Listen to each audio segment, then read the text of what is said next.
Pierce Transit in Lakewood, Washington. In my role, I'm trying to accomplish getting our system to be trusted by our community more. Before Swiftly, we didn't have a really good handle on where we were real time.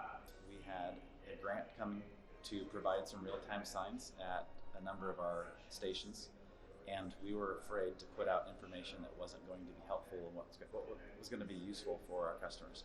Knowing that, we had a board member who is an avid transit rider, and he looked at what the times were showing up in the third-party apps and even on our website, and really realized that we need to do something better. So he ended up settling on Swiftly as being the best option for us. It improved our ability to communicate with our customers, and we hope long-term it improves their willingness to try transit and stay with transit in the long term. The biggest thing for us is that we're actively telling people that we do have real-time information from us. You get it from the information that you see at our stations, or you go to a third-party app that utilizes our feed. We're comfortable telling people something that we didn't dissuade people from before, but we knew that the feed wasn't always accurate.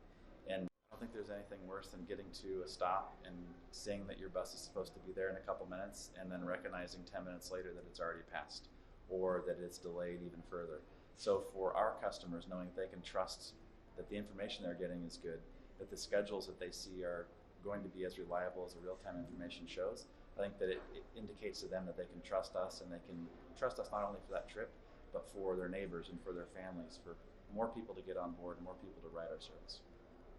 We used to get calls every day from people wondering where their bus is because they were looking on an app or they're looking at the schedule, and like I mentioned before, we didn't have a good way. Even if you called customer service, the lag time for them wasn't any better than the people that were actually accessing it at the customer level.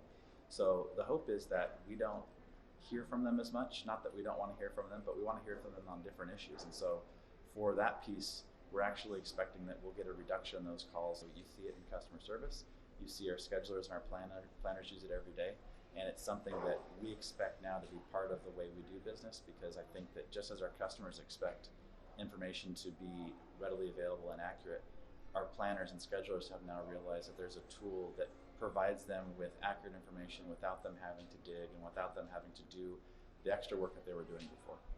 We have, and we would recommend Swiftly to other agencies. When folks call us and ask us what we're doing differently, we are happy to tell them the partnership that we have and the work that you guys have done for us.